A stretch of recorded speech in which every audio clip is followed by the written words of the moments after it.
அருட்பெரும் ஜோதி அருட்பெரும் ஜோதி தனிப்பெரும் கருணை அருட்பெரும் ஜோதி. மெய்யன்பர்களே,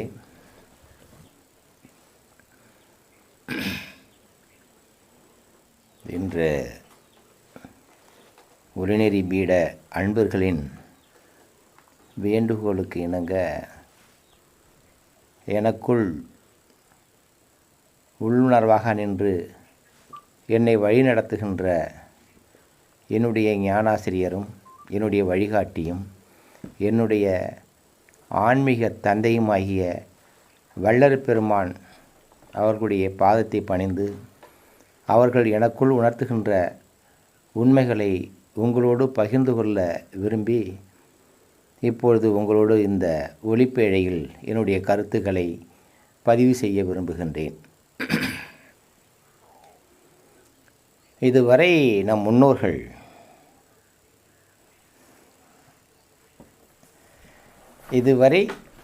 முன்னோர்கள் மனிதனை மாற்றியமைப்பதற்காக, மனிதனுக்குள் மாமனிதனை விதைப்பதற்காக, மனிதனுக்குள் மகானை உருவாக்குவதற்காக இதுவரை எத்தனையோ மகான்களும் அருளார்களும் ஞானிகளும் தோன்றி ஏராளமான போதனைகளையும் ஞான நெறிகளையும் பயிற்சிகளையும் வகுத்து தந்திருக்கின்றார்கள். அவைகள் இன்றைக்கு நிறைய புத்தகங்களாக இருக்கின்றன.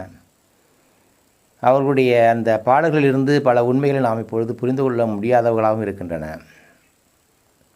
இப்பொழுது நீங்கள் எல்லோரும் தோற்றுவித்திருக்கின்ற இந்த ஒளிநெறி பீடம் ஏன் தோற்றுவிக்கப்பட்டது, இதன் நோக்கம் என்ன என்று பார்த்தால், மரபு வழியாக இதுவரை தோன்றிய நம் முன்னோர்கள் எந்த நெறியை இந்த சமுதாயத்திற்கு தந்து இந்த சமுதாயத்தை மாற்றி அமைக்க வேண்டும் என்ற உயர்ந்த நோக்கத்தில் உருவாக்கினார்களோ அந்த நெறியை இன்றைய மக்களுக்கு ஏற்றாற்போல், இன்றைய சமுதாயத்திற்கு ஏற்றாற்போல் அவர்களுடைய கருத்துகளுக்கு முரண்படாமல் அவர்கள் எதை விதைக்க முயன்றார்களோ அந்த விதைகளை எடுத்து இன்றைய மனிதனுடைய அறிவிலே விதைத்து அதை விளைவி தர வைத்து அவனுக்கு பயனளிக்கும் வகையாக அமைத்து தர வேண்டும் என்ற நோக்கத்தில்தான் இந்த ஒளிநெறி பீடம் அமைக்கப்பட்டிருக்கின்றது.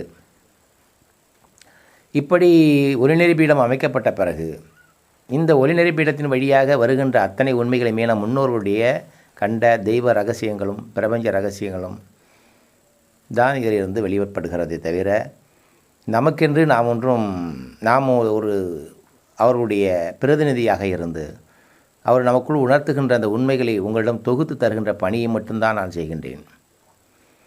அந்த வகையில் பார்க்கும் பொழுது இந்த ஒளி நெறி என்பது தான் உலகத்தில் இருக்கின்ற எத்தனையோ நெறிகள் மார்க்கங்கள் எல்லாம் மனித சமுதாயத்திற்காக மனிதர்களால் உருவாக்கப்பட்டு இன்றைக்கு நடைமுறையில் இருந்து வருகின்றது.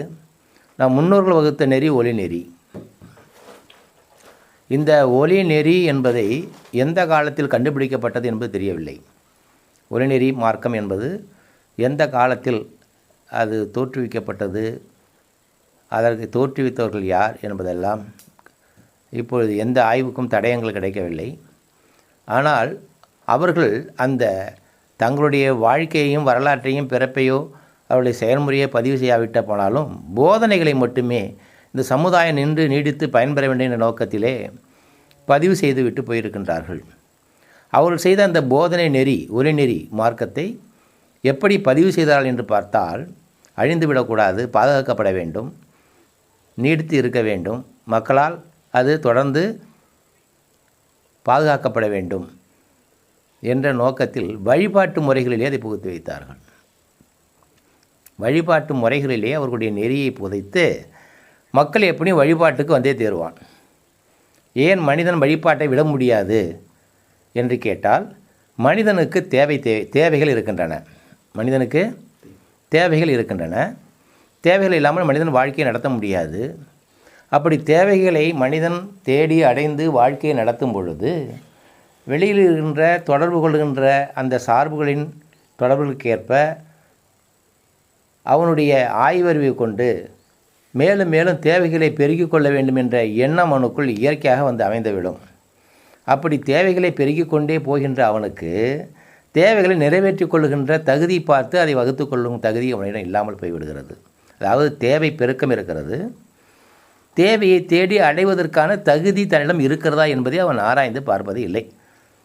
பக்கத்து வீட்டுக்காரனை பார்த்து, எதிர் வீட்டுக்காரனை பார்த்து, சார்புகளில் கிடைக்கின்ற பயனை பார்த்து தேவைகளை நிர்ணயிக்கின்றானே தவிர, அந்த தேவைகள் தனக்கு தேவையா, தன்னால் அதை தேடி அடைய முடியுமா, அதற்கு தனக்கு தகுதி இருக்கின்றா, அதை அனுபவிக்கின்ற தகுதியாக இருக்கின்றதா என்றதெல்லாம் ஆராயும் நிலையை விட்டுவிட்டு இந்த தேடல் மிகுந்து போகும் மனிதனும் என்றைக்கும் போய்விடும் என்பது அவர்களுக்கு தெரிந்திருந்தது. அதனால் தேவைகள் பெருகிவிடும் பொழுது அதை நிறைவேற்றிக் கொள்ளும் வாய்ப்பு அவனிடம் இல்லாத பொழுது தேவைகளை தியாகம் செய்ய வேண்டும். தேவைகளை தியாகம் செய்துவிட்டால், தேவைகளை சுருக்கி கொண்டு விட்டால் மனிதன் நிறைவாக வாழ்ந்து விடுவான். தேவைகளை தியாகம் செய்யவும் அவனுக்கு விருப்பமில்லை. தேவைகளை தியாகம் செய்யவும் விருப்பமில்லை. தகுதியிருந்து தேவையை நிர்ணயித்து கொள்ளும் வழியும் அவனுக்கு தெரியவில்லை. ஆனால் தேவை அவசியமாகிவிடுகிறது. அப்பொழுதுதான் அவன் என்ன செய்கின்றான், தனக்கு அப்பாற்பட்ட ஒரு சக்தியை, ஒரு வழியை தேடி அவன் புறப்படும் பொழுதுதான் பக்தி நெறிக்குள் புகுகின்றான், கடவுளை தேடி அடைகின்றான். கடவுள் என்ற ஒன்று தனக்கு அப்பாற்பட்ட ஒன்று, தன்னுடைய தேவைகளை நிறைவேற்றி வைக்கக்கூடிய ஒன்றாக நினைத்து கோவிலுக்கு வர்றான் அவன். புரியுது அவங்களுக்கு? ஆக மனிதன் எப்படியும் கோவிலுக்கு வந்தே ஆக வேண்டும் என்பதை தெரிந்து அந்த இடத்துல அவனுடைய தேவையை அறியாமையில் இருக்கின்ற அந்த அறியாமையை போக்க வேண்டும் என்பதற்காக முதலில் அவனுக்கு அறியாமை எங்கே தோன்றி அந்த அறியாமை போக்கிக் கொள்வதற்கு எந்த இடத்தில் வருகின்றானோ அந்த இடத்திலே இந்த ஞான நெறியை மறைத்து வைத்தார்கள். எப்படி வைத்தார்கள் என்றால் அதை தான் நாம் சற்று விரிவாக பார்க்க வேண்டிய நிலையில் இருக்கின்றோம். ஆலய வழிபாடு என்று நாம் எடுத்துக்கொள்வோம். ஆலய வழிபாடு என்று நாம் எடுத்துக்கொண்டு பார்க்கும் பொழுது இங்கே நாம் மதம் சமயம் என்றெல்லாம் பார்க்கக்கூடாது. இந்த இடத்துல மதம் சமயம் என்ற உணர்வெல்லாம் இருக்கக்கூடாது. ஏன்னா இது இந்து மதத்தை பற்றி பேசுகிறன்னுங்களாம் எடுத்துக்கொள்ளக்கூடாது. ஏனென்றால் இந்து மதம் என்ற ஒரு மதம் ஒரு மதமே அல்ல. முதல்ல ஞானியர்களுடைய இங்கே தத்துவ தொகுப்பை, அவருடைய ஞான விளக்கங்களை, அவர்கள் செய்த ஏற்பாடுகளை தொகுத்து இதை ஒரு மதம் என்று பின்னாடி வந்தவர்கள் உருவாக்கி கொண்டு விட்டார்களே தவிர, ஞானியர்களுடைய கண்டுபிடிப்புகளும் அவர்களுடைய போதனைகளும் தனிப்பட்ட ஒரு சமுதாயத்துக்காக அல்ல, மொத்த மனித சமுதாயத்திற்கு தான் அவர்கள் போதித்திருக்கின்றார்கள். அவருடைய போதனை எடுத்து பார்த்தீங்கன்னா அது ஒரு இனத்துக்கோ ஒரு சமுதாயத்துக்கோ இருக்காது. மனிதனாக பிறந்திருக்கிற அனைவருக்கும் பொருந்தும்படியாக தான் அவர் உருவாக்கினார்கள். அதை உருவாக்க காலத்திலே அதை சிலை வடிவாகவும் சில சடங்குகள்லாம் உருவாக்கி வைக்கும் பொழுதெல்லாம் அவர்கள் சரியாக செய்து விட்டார்கள். பிற்காலத்தில் வந்தவர்கள் அதிலே நிறைய இடைச்செருகளை புகுத்தி, மூட நம்பிக்கைகளை புகுத்தி, அது அறிவுக்கு பொருந்தாத பல செயல்கள்லாம் இணைத்து அதை கெடுத்து விட்டார்கள். அப்படி கெடுத்து இருந்தாலும் அவர்கள் பதித்த அந்த போதனை மட்டும் இன்றைக்கு இருந்து கொண்டு தான் இருக்கின்றது. அந்த போதனையை தேடி பார்த்து நாம் பார்க்கும் பொழுது அது மதம் சார்ந்ததாக, சமுதாயத்தை சார்ந்ததாக, ஏழை பணக்காரன் என்று சார்ந்ததாக இல்லாமல் பிறக்கின்ற ஒவ்வொரு மனிதனுக்கும் பயன்பட வேண்டிய போதனையாக அமைந்திருக்கின்றது. அந்த போதனைக்குள்ளே தான் இந்த ஒளிநெறி மார்க்கத்தை அவர்கள் பதித்து வைத்திருக்கின்றார்கள். அது எப்படி இருக்கு என்பதை சற்று விரிவாக நாம் இப்போது பார்க்க போகின்றோம். ஆலய வழிபாடு என்ற வார்த்தையை வைத்தார்கள். ஆலய வழிபாடு என்ற அந்த வார்த்தையை எடுத்து ஆராய்ந்து பார்த்தால், என்ற வார்த்தைக்கு உயிர் என்ற பொருளை அவர் தந்தார்கள். லய என்ற வார்த்தைக்கு ஒடுங்குகின்ற என்ற பொருளை தந்தார்கள். வழி என்பதற்கு மார்க்கம், நெறி என்ற பொருளை தந்தார்கள். பாடு என்ற வார்த்தைக்கு முயற்சி என்ற பொருளை தந்தார்கள். அவன் பட்ட பாடு இருக்க, அவன் படாத பாடுபடுகிறான் என்றெல்லாம் சொல்லும் பொழுது முயற்சிகளிலேயே அரிய முயற்சியை குறிக்கின்ற சொல்லாக பாடு என்ற வார்த்தையை பயன்படுத்துகிறார்கள். இந்த வழியில் இந்த கருத்தின்படி அந்த சொல்லுக்கு பொருளை பார்த்தால் ஆலய வழி பாடு என்ற 4 வார்த்தையை இணைத்து பார்க்கும் பொழுது உயிர் தன்னில் ஒடுங்குகின்ற மார்க்கத்தில் முயலுதல்.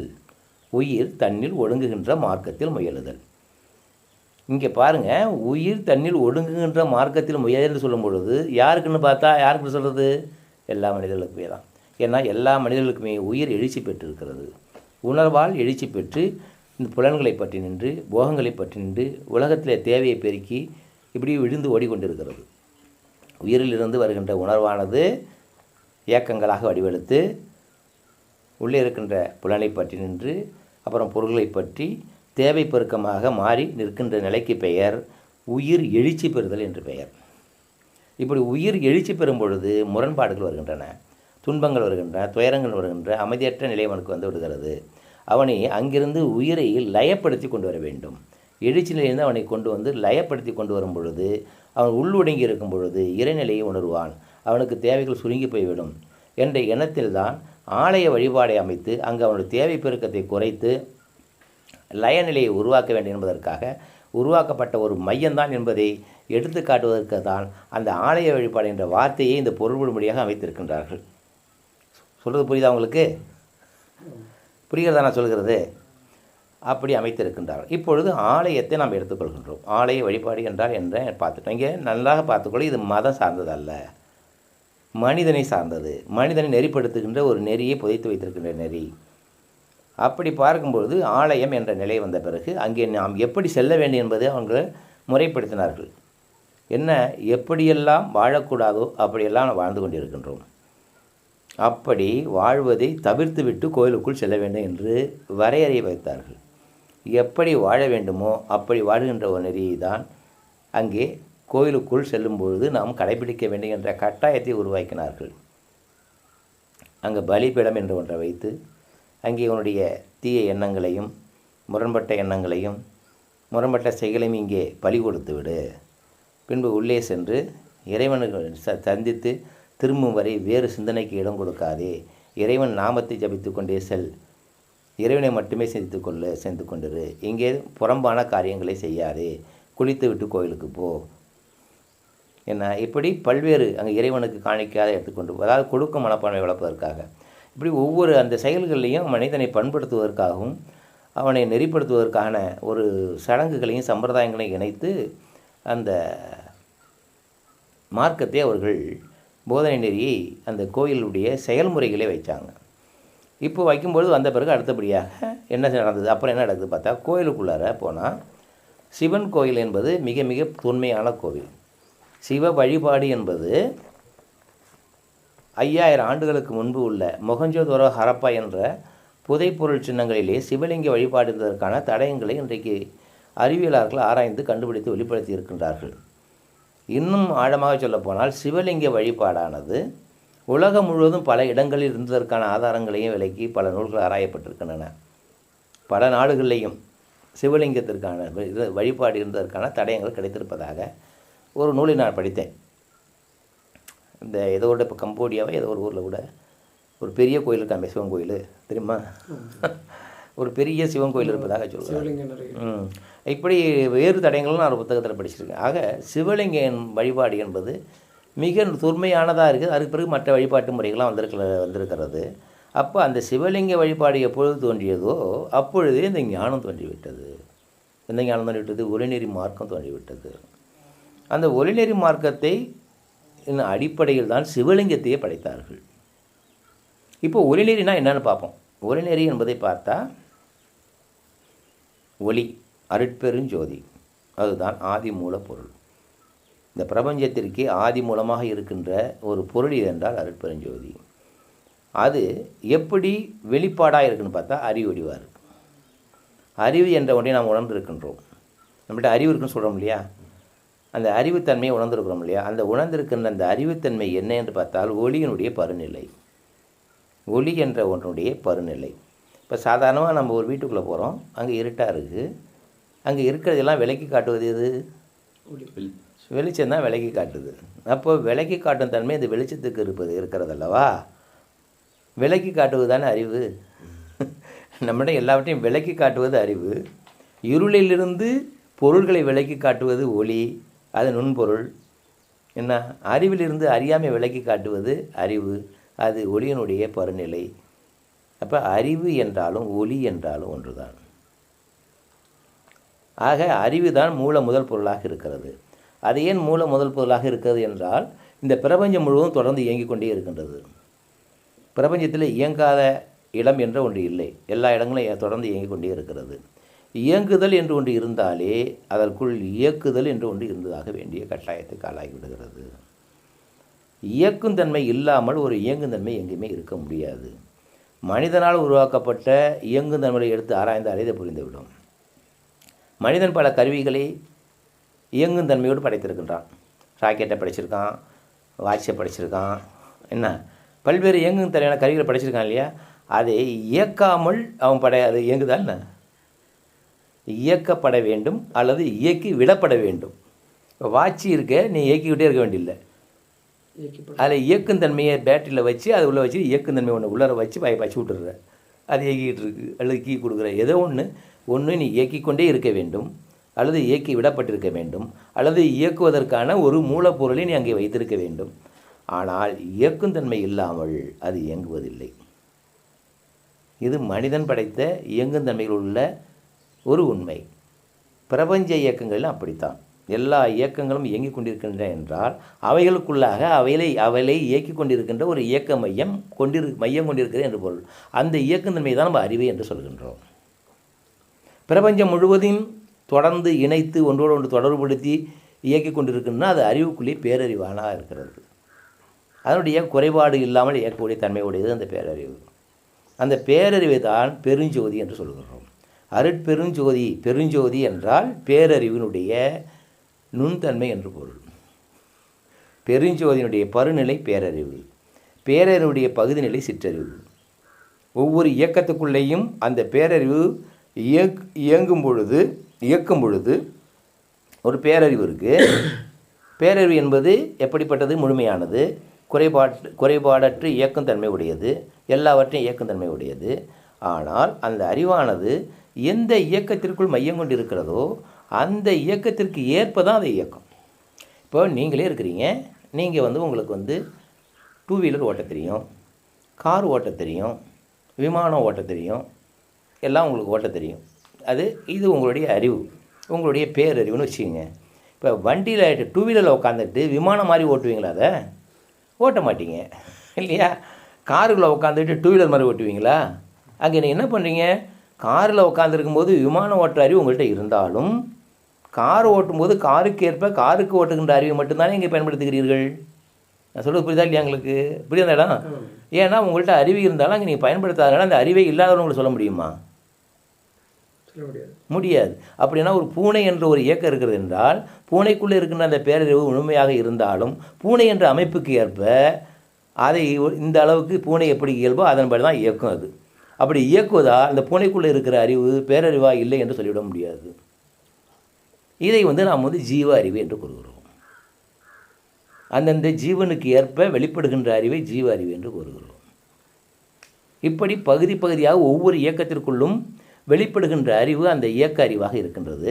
ஆனால் பேரனுடைய பகுதி அறிவாக இருக்கின்றது. ஆனால் இயக்கங்களில் வெளிப்படும்போது அது குறைபாட்டு விளங்குவதால் அது குறைபாடு உடையதாக இருக்கின்றது. இந்த இயக்கங்கள்லாம் ஏன் இந்த அறிவை கொண்டு இயங்கிக் கொண்டிருக்கிறது என்றால் உள்ளே இருக்கின்ற அந்த பேரறிவானது தன்னை முழுமையாக வெளிப்படுத்த முயல்கிறது. ஒவ்வொரு இயக்கத்துக்குள்ளும் முழுமையாக வெளிப்படுத்த முயல்கிறது. ஆனால் இயக்க அமைப்பு முழுமையாக வெளிப்படுத்தக்கூடிய அளவில் இருக்கும் பொழுது இயக்க அமைப்பை மாற்றி முழுமையாக வெளிப்படுத்த முயல்கிறது. அதுதான் உயிர் பரிணாமம் என்று பெயர். அப்படி பார்க்கும்போது முழுமையாக வெளிப்படுத்தக்கூடிய அமைப்போடு மனிதன் பிறக்கப்படுகின்றான். மனிதனுக்குள்ளே மட்டும்தான் இயற்கையானது தன்னுடைய பேரறிவை முழுமையாக வெளிப்படுத்த தன்மையோடு அமைக்கப்பட்டிருக்கிறது. அவனுக்குள்ளும் பகுதியாக வெளிப்படுத்தி முழுமையாக வெளிப்படுத்த முயல்கிறது. பகுதியாக வெளிப்படுத்தி முழுமையாக வெளிப்படுத்த முயலும்போது அந்த முயற்சியில் ஈடுபடுகின்ற ஒரு மார்க்கம் தான் ஒளிநெறி மார்க்கம். ஏனென்றால் ஒளியை அடிப்படையாக கொண்ட முயற்சியாக இருப்பதால் இதை ஒளிநெறி என்றும், அதற்கான செயல்முறையை நாம் செய்வதால் அதை மார்க்கம் என்று கூறுகின்றோம். புரியுதா? அறிவு மார்க்கம், ஒளி மார்க்கம். அறிவு இல்லாமல் செயல் இல்லை. எல்லாமே அறிவை நோக்கி செயல்படுகின்றன முழுமையடைவதற்கு.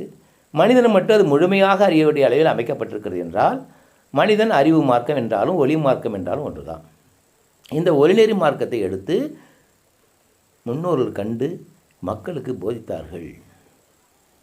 இந்த ஒளி இப்போ லைட்டை பார்த்துட்டோம். லைட்டுன்னா இயக்கும் தன்மை இல்லையா, அதாவது டைரக்ஷன் பண்ணுறது. இந்த இயக்கும் தன்மைன்னு ஒன்று பார்த்தோம் இல்லையா. இன்னொன்று பார்த்தோம், என்ன பார்த்தோம்?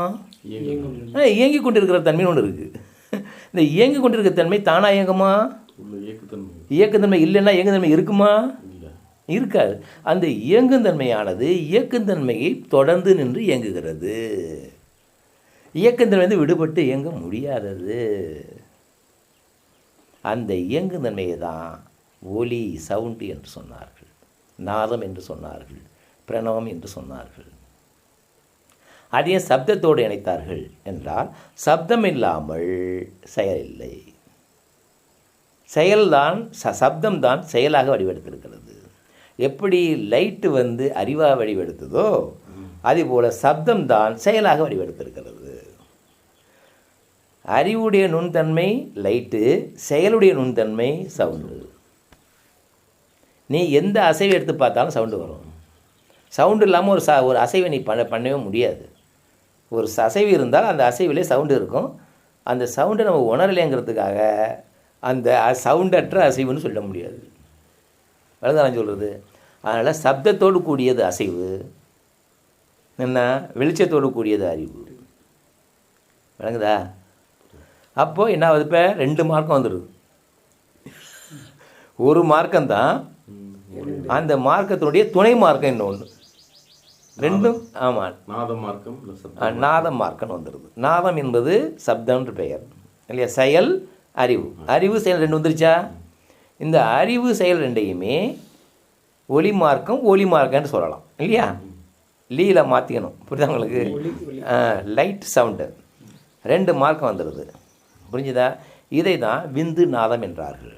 விந்து என்றால் ஒளி, நாதம் என்றால் சப்தம். செயல் அறிவு செயல் என்றார்கள். சிவம் சக்தி என்றார்கள். சிவம் என்பது அறிவு, சக்தி என்பது இயங்குதன்மையாகிய சக்தியை அம்பால சொன்னாங்க. சூரியன் சந்திரன் என்றார்கள். சூரிய ஒளி இல்லைன்னா சந்திர ஒளி இயங்குமா? சந்திரனுக்கு ஒளி இருக்கா? எங்கேருந்து வந்துச்சு? சூரிய ஒளியை பிரதிபலிக்கிறது. ஆகினால சூரியனை அறிவு என்றும் சந்திரனை சக்தி என்றும் சொன்னார்கள். புரியுதா? இப்போது 2 நெறி, லைட் சவுண்ட் 2 நெறி தான் இருக்குது. ஒன்று, நீ என்ன செய்யணும்? அறிவை பற்றி கொண்டு செயலை ஒழுங்குபடுத்து, இல்லை செயலை ஒழுங்குபடுத்தி அறிவை பெருக்கிக்கொள். உன்னுடைய மார்க் என்ன இருக்குது? செயலை ஒழுங்குபடுத்தி அறிவை பெருக்கிக்கொள், அறிவை பெருக்கிக் கொண்டு செயலை ஒழுங்குபடுத்திக்கொள். எது உன்னால் செய்ய முடியுமோ அதை செய். இதை செய்வதற்காகத்தான் நீ பிறந்திருக்கின்றாய். ஐயா இல்லையா, நான் வேறு பல விஷயங்கள்லாம் செய்கிறதுக்கு பிறந்திருக்கேன் ஐயா. நான் பதவிகளை அடைவதற்காக பிறந்திருக்கின்றேன், பொருளை சம்பாதிப்பதற்காக பிறந்திருக்கின்றேன், போகங்களை சம்பாதிப்பதற்காக பிறந்திருக்கின்றேன், பல்வேறு சாதனைகளை நிகழ்த்துவதற்காக பிறந்திருக்கின்றேன் என்று நீ சொல்லலாம். ஆழமாக பார்த்தீங்கன்னா இதையெல்லாம் செஞ்சு என்னையா செய்ய போகிறேன்னு அடுத்த கேள்வி ஒன்று வந்துடும்.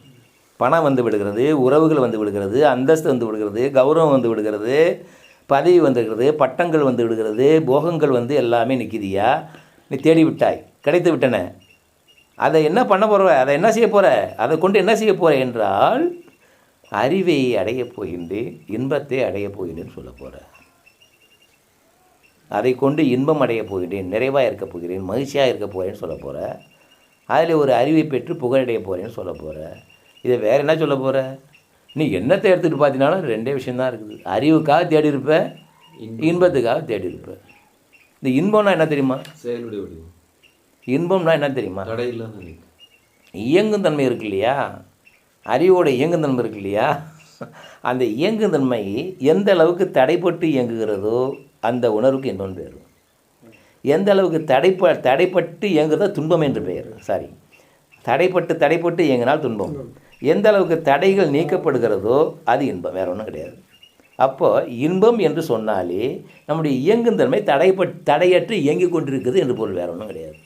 அப்போ நீ தடையற்ற இயக்கத்தை தேடுகிறாய், அறிவிலே தூய்மையை தேடுகின்றாய். அறிய முயல்கின்றாய் அறிவிலே தூய்மை அடைவதற்கு. இன்பத்தை தேடுகின்றாய் இயக்கத்திலே தடை இல்லாமல் இருக்கிறதுக்கு. இயக்கத்திலே தடை இல்லாமல் போனால் இயங்குதன்மை ஒழுங்காகிறது, அறிவிலே விளக்கம் பெறுகிறது. புரியுதா? அறியாமை போகிறது, அறிவிலே தெளிவு ஏற்படுகிறது, அதன் காரணமாக இயங்குதன்மை ஒழுங்குபடுகிறது. இதுதான் வாழ்க்கை பூரா செஞ்சுக்கிட்டு இருக்கிற. சொல்கிறது பாருங்க, நான் சொல்ல புரியுதா? இப்போ மனிதன் இதை தான் தேடுகிறான், அறிவையும் இன்பத்தையும் தேடுகிறான். இன்பம் என்பது தடையற்ற இயக்கம். தடையற்ற இயக்கம் இன்பம் என்று பெயர். புரியுதா உங்களுக்கு? இப்போது ஓகே, இதெல்லாம் நான் சொன்னது புரியுதா உங்களுக்கு? இப்போது இன்பம் என்பது சவுண்டு நெறி தான். கரெக்டா? இன்பம் என்பது லைட் நெறி, சவுண்டு நெறி. அது லைட் நெறி. இந்த லீன்னு ஒன்றா வந்ததுனால நமக்கு உச்சரிப்பில் சில பேருக்கு தப்பாக பொருள் பண்ணிட்டு வாங்கினதுக்காக நான் சவுண்டு லைட்டுன்னு வேறுபடுத்தி பேசிக்கிட்டு இருக்கேன். வழங்குதா? இப்போ 2 நெறி வந்துடுச்சு. இந்த 2 நெறியும் தான் உண்மையான நெறி என்பதை உணர்த்துவதற்காக என்ன செஞ்சாங்கன்னா லிங்கத்தை உருவாக்குனாங்கய்யா. எவ்வளோ பெரிய விளக்க உரையை சொல்ல வேண்டியதாக இருக்குது. புரியுதா? லிங்கம்னு எடுத்து பார்த்தீங்கன்னா என்ன இருக்குன்னாக்கா, ஒரு ஒரு நெடுக்காக ஒரு அமைப்பை வைத்திருப்பார். 2 துண்டுகள் சேர்ந்தது லிங்கம். முதல்ல புரிஞ்சுங்க. லிங்கம் என்பது ஒரே கலராக செய்யப்பட்டது அல்ல. என்ன, நான் தோன்றியிருக்கிற ஒரு என்ன சொல்கிறது, நீள் வடிவில் ஒன்று இருக்கிறது அல்லவா, அது லிங்கம் என்று பெயர். வட்ட வடிவில் ஒன்று இருக்கிறது அல்லவா, அது ஆவிடை என்று பெயர். இந்த ஆவிடை என்பதிலே நடுப்புற துவாரம் ஒன்று இருக்கும். அந்த துவாரத்திலே இந்த நீள் வடிவில் இருக்கின்ற லிங்கத்தை சொருகியிருப்பார்கள். லிங்கம் என்றாலே அதை தான் குறிக்கும். எதை குறிக்கும்? நீள் வடிவில் இருக்கின்றது தான் லிங்கம் என்று பெயர். அது எப்போ நீள் வடிவில் இருக்கிறது லிங்கம் என்றால் அதுதான் லைட்டு. சுற்றி இருக்கிறது ஆவிடை, அதை சூழ்ந்து வட்ட வடிவில் இருக்கிறது எது? சவுண்டு, சக்தி இல்லையா? நம்மளுடைய லைட் எடுத்து பார்த்திங்கன்னா அதனுடைய கதிர்கள் வந்து நீள்கோட்டில் இருக்கும், வட்ட வடிவில் இருக்காது. ரேஸ் எல்லாம் எப்படி இருக்குது? நேர்கோட்டில் இருக்குது. நம்முடைய ஒளி கதிர்கள் அனைத்துமே நேர்கோட்டி வடிவில் இருக்கின்றன. அதை குறிப்பு தான் லிங்கத்தை நேராக ஒரு நேர்கோட்டில் வடிவில் அமைத்தார்கள். சப்தம் என்பது வட்ட வடிவிலே செல்கின்றன. சப்தம் எப்படி இருக்குது? வட்ட வடிவிலே செல்வதால் சுற்றி அந்த லிங்கத்தை சுற்றி அதான் அடிமையமாக கொண்டு அதன் இயக்கும் தன்மையாக இயங்கும் தன்மையானது வட்ட வடிவிலே இயங்குகிறது. சப்தம் இயங்குகிறது, செயலும் இயங்குகிறது, வட்ட வடிவில் சூழ்ந்து இயங்குகிறது என்பதை காட்டுவதற்கு தான் லிங்கத்தை வச்சாங்க. லிங்கத்துக்கு பொருள் கிடையாது, அதை பார்த்தா அடையாளம் தெரியாது. அடையாளப்படுத்த முடியாத ஒன்றிற்குள் ஒரு பெரிய அடையாளத்தை வைத்தார்கள். அடையாளப்படுத்தி கொள்ள முடியாது ஏன் வைத்தார்கள் என்றால், நீ ஏதாக தவறாக அடையாளப்படுத்தி கொண்டு தப்பாக புரிந்து கொண்டு விடக்கூடாது என்பதற்காக தான் அடையாளப்படுத்தி கொள்ள முடியாமல் வைத்தார்கள். அடையாளப்படுத்தி கொள்ள முடியாது ஒன்று வைத்து விட்டார்களே, அதில் அடையாளம் இல்லாமல் போகுமா? அது என்ன அடையாளம் இருக்குன்று என்னைக்காவது நீ தேட துவங்கி விட்டால் அன்றைக்கு உணர்த்துவதற்காக தான் அந்த ஒரு பேருண்மையை அதுக்குள்ளே அடையாளப்படுத்தி வைத்தார்கள். விளங்குதானே சொல்கிறது? விளங்குச்சா? அப்படி வச்சாங்க. அப்பவும் எனக்கு விளங்கலையா அப்படின்னு வரும்போது அந்த லிங்கத்திலேருந்து வணங்கிட்டு அப்படி வெளில வரீங்க. வலது பக்கமாக வரணும். கோயில் எப்படி வரணும்? வலது பக்கமாக வரணும். வலது பக்கம் வரும்பொழுது அந்த லிங்கத்துக்கு நேராக இந்த பக்கத்தில் என்ன இருக்குன்னா தட்சிணாமூர்த்தி இருக்கும். தட்சிணாமூர்த்தி என்ற ஒரு வடிவத்தை படைத்திருக்கின்றார்கள். அந்த தட்சிணாமூர்த்தியை பார்த்துக்கிட்டு திரும்பவும் மறுபடியும் வளமாக வந்தீர்கள் என்றால் லிங்கத்திற்கு தென்பக்கம் தட்சிணாமூர்த்தி, வடப்பக்கத்தில் நடராஜர் வடிவம் அமைச்சிருப்பாங்க. இந்த நடராஜர் வடிவமும் தட்சிணாமூர்த்தி வடிவமும் தெற்கு நோக்கி அமைச்சிருப்பாங்க. லிங்கத்தில் பார்த்து அந்த பிரபஞ்ச ரகசியத்தை நீ உணர்ந்து கொள்ள வேண்டும். அந்த பிரபஞ்ச ரகசியத்தை அறிந்து கொள்ள வேண்டும். அதை வாழ்வியலுக்கு பயில்நிலைக்கு ஆக்க வேண்டும். அதற்கான வழிமுறைகளை இவர் ஏன் சொல்லாமல் போனாலும் நீ கேள்வியை கெட்டிவிடாய் என்பதற்காக அதற்கான பயில் நெறியை தட்சிணாமூர்த்தி வடிவில் வைத்தார்கள். ஒளி நெறிக்கான பயில் நெறி. ஒலினா சவுண்டு, லைட்டு நெறிக்காக ஒரு செயல்முறையை, பயிற்சி முறையை, தத்துவ நெறியை அதற்குள்ளே வச்சாங்க. அப்படியே சுற்றிட்டு வந்தீங்கன்னா நடராஜர் வடிவத்தில் சவுண்டு நெறி இருக்கு இல்லையா, லைட்டு ஒளி நெறி, அந்த சவுண்டு சிஸ்டம் இயங்கும் தன்மைக்கான நெறியை நடராஜர் வடிவத்தில் வச்சாங்க. இந்த 2 நெறிகளுக்கும் உள்ள பல்வேறு உண்மைகள் 2 வடிவங்களிலேயும் புதைந்து கிடக்கின்றன. அவைகளை நான் விளக்க முயன்றால் அது தனி நூலாக வெளிப்பட அளவுக்கு விளக்க வேண்டிய ரகசியங்கள் அதற்குள் நிறைய இருக்கின்றன. சில ரகசியங்களை நேரடியாக மட்டும்தான் விளக்கக்கூடும். புத்தகங்கள் இடைக்கு சொல்லக்கூடாத சில ரகசியங்கள் அதற்குள் அடங்கி இருப்பதால் அதை பற்றி பின்பு நான் பார்த்து கொள்ளலாம். ஒரே ஒரு விளக்கத்தை மட்டும் சொல்லிவிடுகிறேன். ஏன்னால் ஒன்றுமே இல்லை, நீ சொல்கிறதுல ஏதாவது ஒன்று இருக்கணுங்கிறதுக்காக அதில் முக்கியமான ஒரு விளக்கத்தை எடுத்து சொல்லும் பொழுது ஒரு பார்க்கும்பொழுது அவருடைய ஆசீர்வாதிக்கும் போது ஒரு கையை தான் பார்க்குறோம் இல்லையா? ஆசீர்வதிக்கும் போது ஒரு கையால் ஆசீர்வதிக்கிறத பார்க்குறோம். தட்சிணாமூர்த்தியில் ஆசீர்வாதிக்கின்ற அந்த கை எப்படி இருக்குன்னா சின்முத்திரை வடிவாக இருக்கிறது. சின்முத்திரை என்றால் என்ன பார்த்தீங்கன்னாக்கா, பெருவிரலும் ஆட்காட்டி விரலும் இணைக்கப்பட்டு மற்ற 3 விரல்களும் நீட்டப்பட்ட நிலையில் இருக்கின்ற சின்முத்திரை என்ற அமைப்பு இருக்கிறது. இந்த 2 விரல்களும் இணைக்கப்பட்டிருக்கின்ற எலும்புகளை எண்ணி பார்த்தீங்கன்னா 7 எலும்புகள் வரும். 7 எலும்புகள் எதை குறிக்கின்றன என்றால் சுடரில் உள்ள 7 வண்ணங்களை குறிக்கின்றன, சப்தத்தில் உள்ள 7 ஸ்வரங்களை குறிக்கின்றன. ஆக லைட்டு சவுண்டு ரெண்டையும் இணைத்து ஒரு வட்ட வடிவாக்கி ஒளி எப்படி இருக்குது? ஒளியும் வட்டமாக தான் இருக்குது. எது? சவுண்டு வட்டமாக வெளிப்படுதுங்க. வெளிச்சம் எப்படி இருக்குது? அதுவும் சூரியன் சந்திரன்லாம் வட்டமாக தானங்க இருக்குது. ஒளியும் வட்ட வடிவில் இருக்கிறதுனால வட்ட வடிவை காட்டி இதுதான் ஒளிக்கான குறியீடு என்று காட்டினார்கள். அதுக்கு பேரை சின்முத்திரை என்றால் சின் என்றால் சின்மயம் என்றால் ஒளிமயம் என்று பொருள். சின்முத்திரை என்றால் ஒளியின் குறியீடு என்று பொருள். ஒளிக்கான ஒரு குறியீடு இதுதான் என்ற கையை காட்டி அதன் மூலமாக ஒளி குறியீடை உணர்த்தி அதன் பிறகு ஒளி குறியீடை பற்றி செல்வதற்கான மற்ற உபதேசங்களை மற்ற கைகள் அவருடைய கால அமைப்பு தோற்ற அமைப்பு அதை முயலகன் இப்படி பல்வேறு தத்துவங்களை விளக்கி சொல்ல முயன்றிருக்கிறார்கள். சொல்லாமல் சொல்ல முயன்றிருக்கிறார்கள். அங்கே சொல்லாமல் சொல்லுகின்ற நெறி அது. ஒளி நெறி என்பது சொல்லாமல் சொல்லுகின்ற நெறி என்ற அறிவு நெறி. நடராஜருடைய பார்த்திங்கன்னா சொல்லி விளக்குகின்ற நெறி. அங்கே பார்த்தீங்கன்னா இதே கையை நாச்சியாருக்கு அருள் பாலிக்கிற நிலையில் வச்சுருக்கார். ஆசீர்வதிக்கிறார். செயல்படுப்பாங்கிற ஆசீர்வதிக்கிற நிலையில் அந்த கையை விரித்து காமிச்சு ஆசீர்வதித்து செயல்படுவதற்கான அருளை தருகின்ற ஒரு நெறியை கண்டுகின்ற நெறியாக வச்சுருக்காங்க. அப்போ இயங்கு நெறி, அது அறிவு நெறி. இது இயங்கு நெறி அந்த கையிலேயே காட்டியிருக்கிறாங்க. இந்த கையை காட்டி இதுக்குள்ளார மனிதனுக்குள்ளார இயங்குந்தன்மையாக மையம் கொண்டிருக்கிற இறைநிலையானது எப்படியெல்லாம் இருக்கிறது என்பதை விலைக்கு காட்டும் அமைப்பாக நடராஜருடையத்திலே தோற்றுவிக்கப்பட்டிருக்கிறது. அதை விளங்குறான் சொல்கிறது. ஆக நடராஜர் வடிவமும் ஒளி நெறி சவுண்டு நெறி, தட்சிணாமூர்த்தி வடம் ஒளி நெறி லைட்டு நெறி. புரியுதா? இந்த 2 நெறிகளை 2 பேரும் தென் திசையை நோக்கி அமைச்சிருக்கிறாங்க. தென் திசையில் என்ன இருக்குன்னா தென் திசை வந்து யமனுக்குரிய திசையாக கற்பித்தார்கள். யமனுக்குரிய திசை என்றால் மரணத்தின் வாயில் என்று பொருள். மரணத்தில் சென்று மனிதன் விழுந்து விடாமல் அவனை காப்பதற்காக அந்த மரண திசையை நோக்கி இவர்கள் வீட்டிருக்கிறார்கள் 2 பேரும்.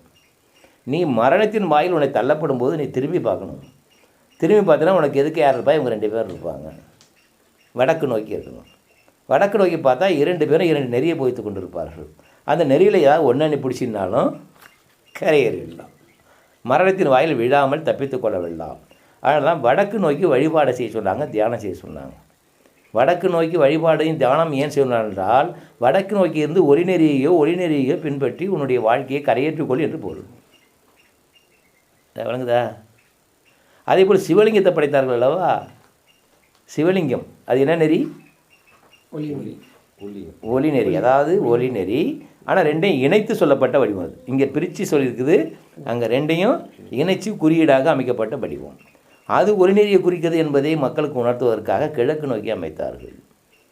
ஏன் கிழக்கு நோக்கி? அதனால் கிழக்கே தான் மனிதனுக்கு விளங்குகின்ற ஒளியாகிய சூரியன் உதயமாகின்ற திசை. மனிதனுக்கு விளங்குகின்ற ஒளியானது, மனிதனுக்கு இருக்கின்ற பெரிய ஒளியானது உதயமாகின்ற திசை கிழக்கு திசை. அதை கிழக்கு நோக்கி அமைத்து சவுண்ட் லைட்டு வெளிச்சம் உதயமாகிற சூரியனை காட்டி அந்த ஒளிநெறியை தான் இங்கே உருவாக்கப்பட்டிருக்குது என்பதை சுட்டி காட்டுவதற்காக லிங்கத்தை கிழக்கு நோக்கி அமைத்தார்கள். விளங்குதான் நான் சொல்கிறதெல்லாம்? இப்படி இந்த ஒளிநெறியை மக்களுக்கு விளக்க வேண்டும் என்பதற்காக மிக நீண்ட காலத்துக்கு முன்பாக, அது எந்த காலம் என்று தெரியாது, ஏன்னா மொஹஞ்சோதாரோ காலத்திலே லிங்க வழிபாடு இருக்குன்னா அதுக்கு முந்தையே இதை சிந்திச்சிருக்காங்கன்னு தெரியுது, இந்த நெறியை ஆராய்ஞ்சிருக்காங்கன்னு தெரியுது. அப்படிப்பட்ட நெறியை பிற்காலத்தில் இந்த வழக்கு கொண்டு வர்றதுக்கு என்ன பண்ணுறதுன்னா, அந்த லிங்கத்துக்கு முன்னாடி ஒரு நந்தியை படைத்தாங்க. நந்தியை படைச்சி, நந்தி என்பது பசு ஆன்மா, புரியுதா? அப்போது ஒரு மனித இயக்கத்திற்கு அந்த நெறியை கொண்டு வரக்கூடிய தகுதி பெற்ற ஒரு அமைப்பாக அதை உருவாக்கி நந்தி தான் குரு முதல்வர் என்ற ஒரு நிலையை உருவாக்கி வச்சாங்க. இதனால தான் அந்த வழியில் வந்த ஞானத்தை எல்லாம் திருக்கைலாய பரம்பரை என்று எல்லாம் சொல்லுவார்கள். ஏன்னா திருக்கைலாயம் என்பது வடக்கு நோக்கி இருக்குது, நாம் வடக்கு நோக்கனா இருக்குது, நம்ம வடக்கு நோக்கனா இருக்கிறது திருக்கைலாயம் இல்லையா? ஆகையினால அங்கிருந்து தான் இறைநிலையானது வெளிப்பட்டு விளங்குகிறது என்பதை உணர்த்துவதற்காக திருக்கைலாய மரபு என்ற ஒரு நெறியை மக்களுக்கு ஒரு சொல்வழக்காக உருவாக்கி அதை உணரும்படியாக செய்து வைத்தார்கள். விளங்குதா? அப்படி நெறி என்று வந்த பிறகு அதை வந்து கான்செப்டாக, அதாவது ஒரு டெக்ஸ்டாக, ஒரு பயிற்சி களமாக மனிதனுக்கு ஏற்ற மாதிரி வடிவமைக்கிறதுக்கான ஒரு நிலை குருமரபு என்று ஒன்று வர வேண்டிய நிலை வரும்பொழுது தான் நந்தியிலிருந்து துவங்கி அது வழியாக வருகிறது. நந்தி இருக்கக்கூடிய மாணவராக திருமூலர், திருமூலருடைய மாணவராக காலாங்கிநாதருடைய மாணவராக போகர் என்று ஒரு மரபு நெறி ஏற்படுத்தி வைத்தார்கள். இதே போலவே அந்த நந்தியிடம் உபதேசம் பெற்ற திருமூலரை போல திருமூலரோடு மொத்தம் 8 பேர் உபதேசம் பெற்றார்கள். திருமூலரை நந்தியிடம் உபதேசம் பெற்றவர்கள் 8 பேர். 8 பேரில் ஒருத்தர் தான் திருமூலர். அந்த மிச்சம் 7 பேர் இருக்காங்க இல்லையா, அவங்களுடைய மரபும் இருக்குது. புரியுது அவங்களுக்கு? அவங்கவுங்க மரபு இப்படி கிளையாக பிறந்து தான் திருக்காயிலாய மரபுன்னு சொல்லிடுறாங்க.